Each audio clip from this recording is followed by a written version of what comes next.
Baik, perkenalkan, nama saya Kade Irda Yusi Pratami dengan NIM 18 17 05 12 64. Di sini kelompok 10 akan menyampaikan materi mengenai kepemimpinan dan perilaku kerja dalam bisnis internasional. Di sini saya sebagai penyaji pertama akan menyajikan materi mengenai perilaku individu serta dimensi-dimensi yang mempengaruhi perilaku individu tersebut.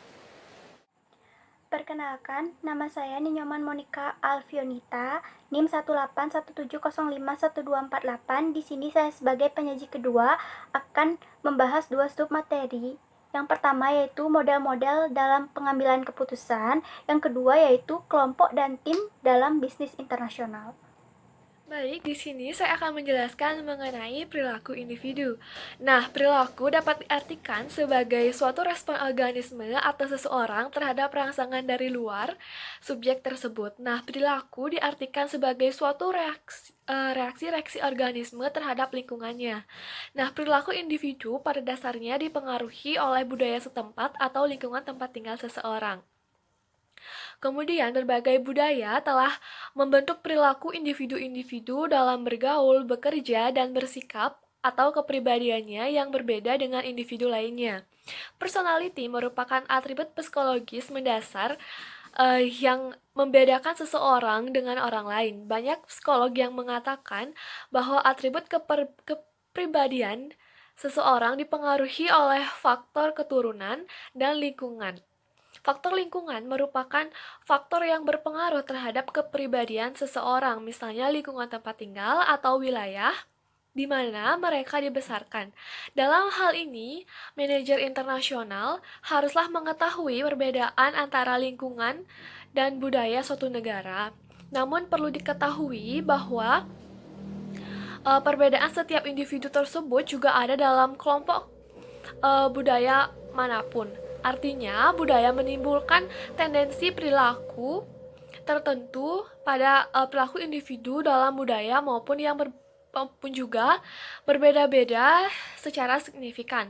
Nah, manajer internasional pun uh, harus mengembangkan wawasan yang berurusan dengan orang-orang dari berbagai latar belakang budaya akan berada pada posisi jauh di depan dibandingkan dengan manajer yang tidak mengembangkan wawasannya dengan wawasan multibudaya untuk mempelajari perilaku-perilaku karyawan atau bawahannya.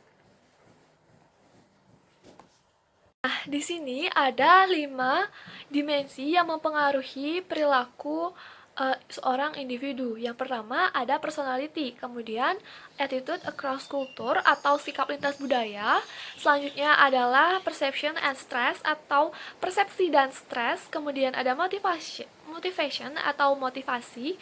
Yang kelima ada leadership atau kepemimpinan. Nah, kepribadian sendiri adalah serangkaian psikologis atribut yang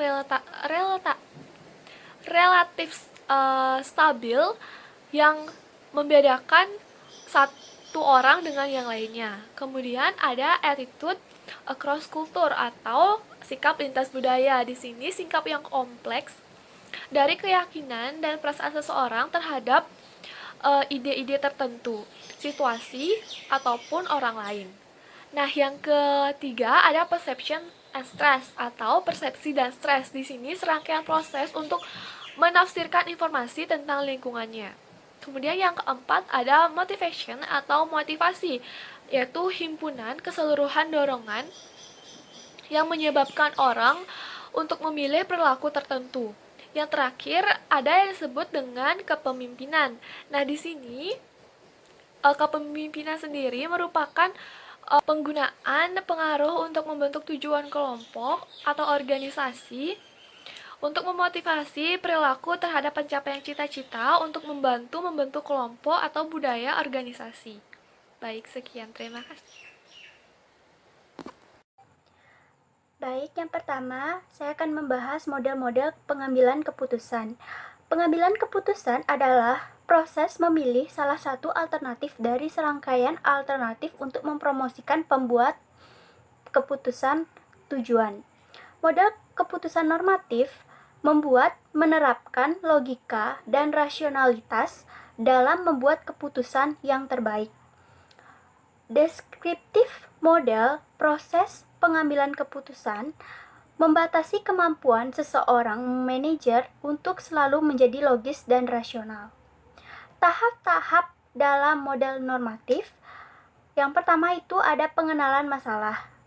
Yang kedua, identifikasi alternatif-alternatif. Yang ketiga, evaluasi berbagai alternatif. Yang keempat, pemilihan alternatif terbaik. Yang kelima, implementasi. Dan yang keenam, tindak lanjut. Dan yang terakhir yaitu evaluasi. Faktor budaya mempengaruhi di dalam pemilihan alternatif seperti dalam budaya individualistis. Manajer mungkin rentan untuk memilih alternatif yang memiliki dampak paling positif kepadanya secara pribadi.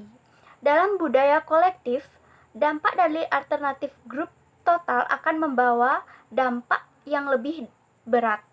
Dalam budaya yang menghormati kekuasaan, pelaksanaan mungkin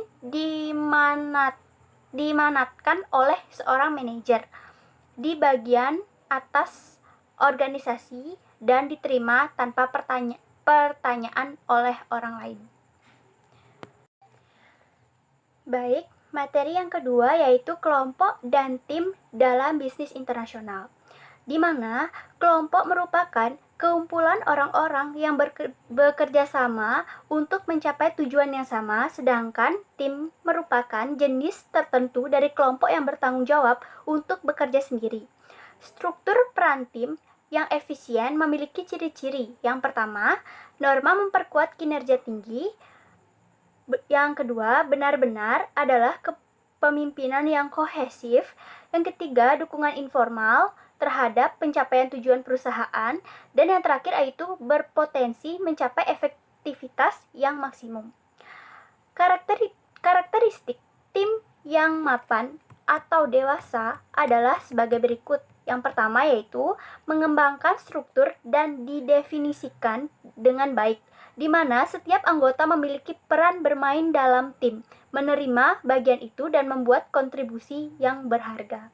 Dan yang kedua yaitu menetapkan norma-norma bagi para anggotanya, di mana norma-norma yang standar perilaku seperti bagaimana orang harus berpakaian. Yang kedua, yang konsekuensi menjadi absen. Yang ketiga, berapa banyak masing-masing anggota yang harus menghasilkan, dan sebagainya. Yang ketiga ada kohesif. Anggota tim mengidentifikasi lebih lanjut dan lebih kuat dengan tim.